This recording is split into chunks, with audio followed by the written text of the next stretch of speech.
Pascal Delmas, bonjour. Bonjour Marc. Merci d'avoir accepté notre invitation. Ah ouais, écoute, regarde, magnifique endroit de prédilection où je travaille de façon quotidienne.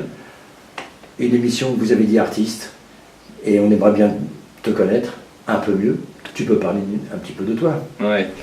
Alors tu sais, faire le pitch de 20 ans de dessin et de sculpture, c'est toujours un peu délicat, mais voilà, je suis venu à la sculpture par différents mouvements que j'ai étudiés par le passé. Comme beaucoup d'artistes, j'ai commencé par du figuratif, du paysage, beaucoup de dessins, et ensuite je suis venu au fur et à mesure à l'aquarelle parce que c'était quelque chose qui me correspondait, une technique qui me correspondait, parce que je suis plutôt un artiste d'instinct. Et l'aquarelle, c'est quelque chose, c'est une technique qui ne permet pas de recommencer. Donc on est sur l'instant, on est sur le mouvement et sur l'émotion instantanée. Et la sculpture, en fait, ça m'a permis aussi de m'épanouir dans le monde artistique, justement avec cette spontanéité, cet instinct et cette vivacité que demande la sculpture. En fait, cette passion, elle vient de quoi au départ? Il y a eu un déclencheur En fait, c'est toujours, voilà, je pense que j'étais au fond de moi un peu artiste, on est tous un petit peu artistes, et je l'étais peut-être plus que les autres.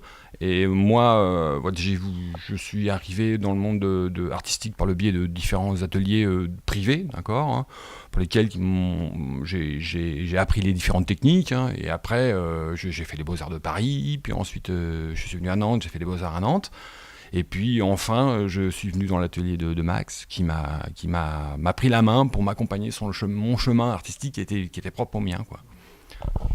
Tu as été influencé ou pas par des personnages de ce milieu-là ou pas? On est toujours influencé par les grands maîtres, hein. On part toujours de quelque chose pour arriver à quelque chose. Alors le départ, on le sait toujours, je suis très influencé évidemment par les sculptures de Rodin, le Camille Claudel, Carpeaux, etc. Ces gens-là sont des horizons qui sont difficilement atteignables parce que c'est le sommet de ce qu'on peut voir en termes de sculpture. Mais voilà, on est toujours influencé par un artiste. Bourdelle m'a aussi beaucoup influencé. Après, le but de tout mouvement artistique, c'est pas de copier ou de répéter quelque chose qui a déjà été fait. C'est surtout de trouver son propre chemin, sa propre écriture. Et ça, c'est très long. De se débarrasser de la technique qu'on a au départ pour arriver au contact direct du modèle et retranscrire exactement l'attitude du modèle en fonction de son écriture. Tu es plutôt un artiste original ou... Original, je ne sais pas, l'originalité ça veut absolument rien dire. Toute création artistique est tout à fait entendable. L'originalité, c'est pour moi voilà, quelque chose d'assez abstrait. Original, j'essaye de me détacher de ce qui a été fait, évidemment, parce que c'est pas intéressant de répéter des choses qui ont déjà été créées. Moi, je suis beaucoup sur l'émotion, sur les sentiments, je suis assez peu sur le figuratif pur, quoi. Quand on est artiste et sculpteur, on dit toujours qu'on a besoin d'un père pour être crédible. C'est vrai? C'est encore vrai, ça ou... Oui, c'est toujours vrai, évidemment, parce qu'on a toujours quelqu'un qui vous prend la main et qui vous dirige vers un horizon. Max Figueroux, l'atelier Intervalle, est quelqu'un qui est déjà un très très bon pédagogue, et ensuite qui permet à chacun de s'exprimer dans son mouvement propre. Max, lui, nous permet de nous révéler en tant qu'individu et être le plus authentique possible, le plus en phase avec soi-même. Pascal, est-ce qu'aujourd'hui on peut vivre de cette passion ou pas? En fait, des artistes qui vivent de leur création sont assez rares. C'est souvent des grandes signatures. Est-ce qu'on peut en vivre? Oui, dès l'instant où on a une activité annexe. Mais en vivre aujourd'hui, c'est un peu difficile, hein. On est tous au courant que l'activité économique de nos pays, c'est pas terrible, que les gens priorisent leurs dépenses dans des secteurs qui ne sont pas forcément l'art. Mais il arrive qu'on puisse vendre des sculptures, oui, assez couramment, quoi.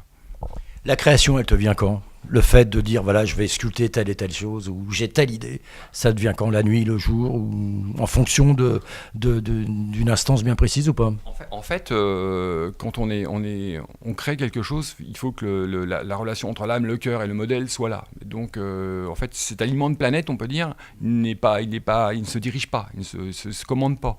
Donc à un moment donné, on sent qu'on a besoin de créer, et ça vient de l'intérieur. Donc, et c'est à ce moment-là qu'on est le plus authentique et le plus en phase avec, ce qu'on voudrait faire, quoi. On a fait le tour de l'atelier tout à l'heure. Et tout ce que tu fais aujourd'hui, ton travail, on peut le voir dans cet atelier ou tu fais aussi des expositions et tu organises des soirées à thème sur ce que tu crées ou pas? Alors, j'ai fait, depuis 2 ans, je fais quelques expositions dans des lieux plus ou moins privés. J'ai déjà réalisé des expositions en commun avec d'autres artistes. La difficulté, c'est de trouver des lieux qui soient le plus visibles possible et qui soient en correspondance avec sa création. C'est pour ça que j'évite les restaurants, ce genre de choses, parce que voilà, les gens viennent pas forcément pour regarder les sculptures. Mais oui, j'expose de plus en plus. Oui. On est assez demandé en fait. Bah écoute Pascal, nous on te remercie. On va te suivre. Je sais qu'il y a quelques événements dans très très peu de temps. On viendra voir comment ça se passe. Et puis on te souhaite une bonne continuation. Puis surtout, beaucoup de création. Voilà. Pascal, merci encore. À très très vite. Merci Marc. À bientôt. Au revoir. Merci.